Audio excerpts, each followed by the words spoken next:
Hi, guys! Welcome to Lines in Between podcast, where we talk about faith, mental health, and the life in between. I'm Kath, your host, and today is a very special podcast episode because this is the comeback of Lines in Between and the first episode of this new season. Yay!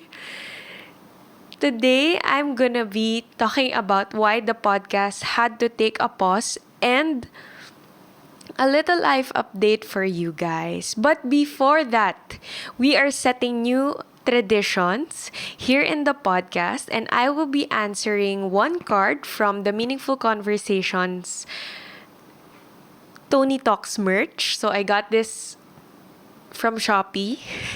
And I will pick a question from mind. So, meron kasing three categories dito: mind, heart, and soul. So, for today, I will be picking a question from mind. And in the future, with podcast guests or podcast episode guests, they will also answer the questions na mapipili natin dito sa Meaningful Conversations cards. So, sige, pili tayo ng question from the mind. Okay. From the mind. Okay. If you had no fear of failure, what would you attempt to do? Actually, itong question na to is very timely because this year, my word is fearless. So, the theme of my year is fearless.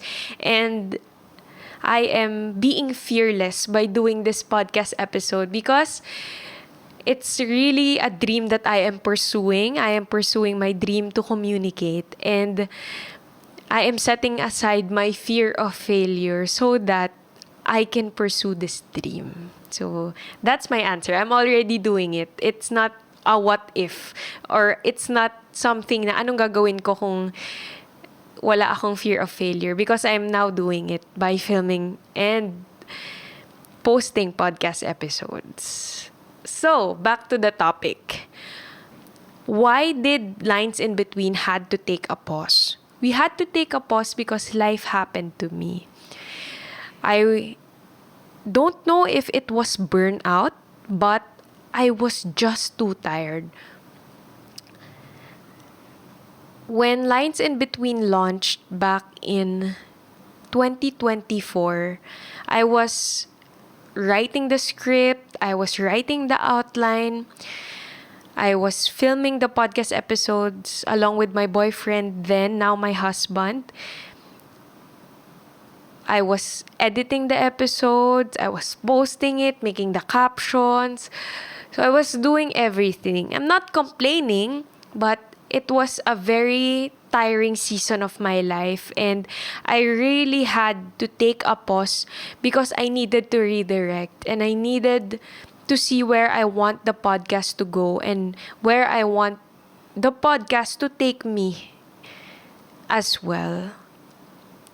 I considered this as my passion project before, but now I really want to do this for a living. I want to continue doing this, and in hopes that I will make the listeners feel seen, heard, known, and loved through my vulnerability and the vulnerability of our guests. So that's why the podcast had to take a very long pause, and now I will say that we will be posting 2 episodes per month. I am so excited to have guests on the podcast, and it will be an honor and privilege to hear the stories that they will tell. So, I said I will talk about a little life update. From the first episode of this podcast to now, I went from single to engaged to married.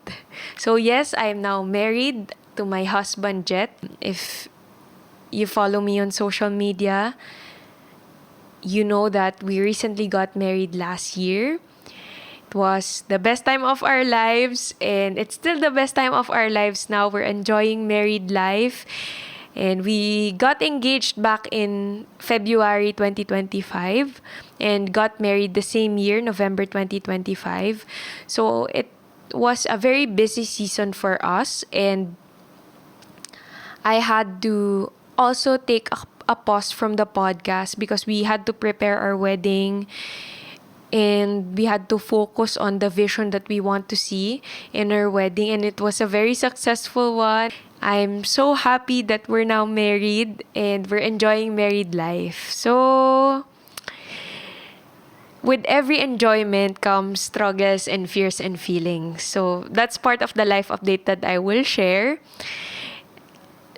And the overwhelming feeling that I have as a wife right now is joy. And at the same time, I have this fear of not being good enough. With the transitions that we're currently facing, with the adjustments with each other that we're currently facing, I have this fear of not being good enough. And honestly, through processing it, through thinking about where it is coming from, I've realized that it was because I grew up in a performance-based type of love. I know my parents did their best, but I had this mindset when I was a kid that when you perform well, then you will be loved. And it was even worse because I grew up as an achiever. So I equated good performance with love. And I really, really, really wonder, when will healing come for me? When will I not fear not being good enough? Or when will I be appreciated? When will I be loved for who I am, not for what I do? Have these thoughts in my head that I'm not good enough, that's why I will not be loved. And I'm a work in progress in this area. I process this along with my husband. I constantly tell him that I have this mental load that I want everything to be fixed. I want the clothes to be washed. I want the dishes to be clean. I want our sheets to be replaced. I want the house to be clean. So I constantly have this mental load that I want the house to be perfect. I want to be able to put food on the table all the time. I want to always be present for my husband, to help him, to support him, to submit to him, to submit to his leadership. So I constantly have this mental load. And he was asking me the other day, why are you always so tired? Why are you feeling tired all the time? And I told him, it's because my mind is in the constant chase to hit the mark, to hit that just good enough wife. Because I think that if I'm good enough, then I will be loved. So if you're that person who is also struggling with the fear of not being good enough, or you really have that in you, that you think you're not good enough, I have a few reminders that has helped me in my own journey of healing and my own journey of renewing my mind, rewiring how I think. And the first reminder for you is, it's okay to not be good enough. I even read this book before entitled, You're Not Good Enough and That's Okay. It seems sad to hear that we're not good enough, because we want to be. We want to be good enough for the people that we love, for ourselves, for the career that we want to build. But the reality is we are limited. And that's okay. That's fine. It's okay to not have it all figured out. My husband always helps me with this. He assures me that everything is fine, that everything is going well, that nothing is wrong, and that it's okay if the clothes aren't washed yet. It's okay if we have some dishes left in the sink. It's okay if the sheets hasn't been replaced, because eventually I'm gonna be able to find time to do these things. I may not have to do them, I may not have done them perfectly, but eventually I will figure it out. I may not have everything figured out, but I have some figured out, and that's fine. And my second reminder for you is that Jesus is the only one who is good enough. I'm not trying to be religious here, or I'm not trying to impose my faith, but this has helped me in my own journey of healing, because His grace really filled the gaps. His grace is sufficient. His power is made perfect in our weakness.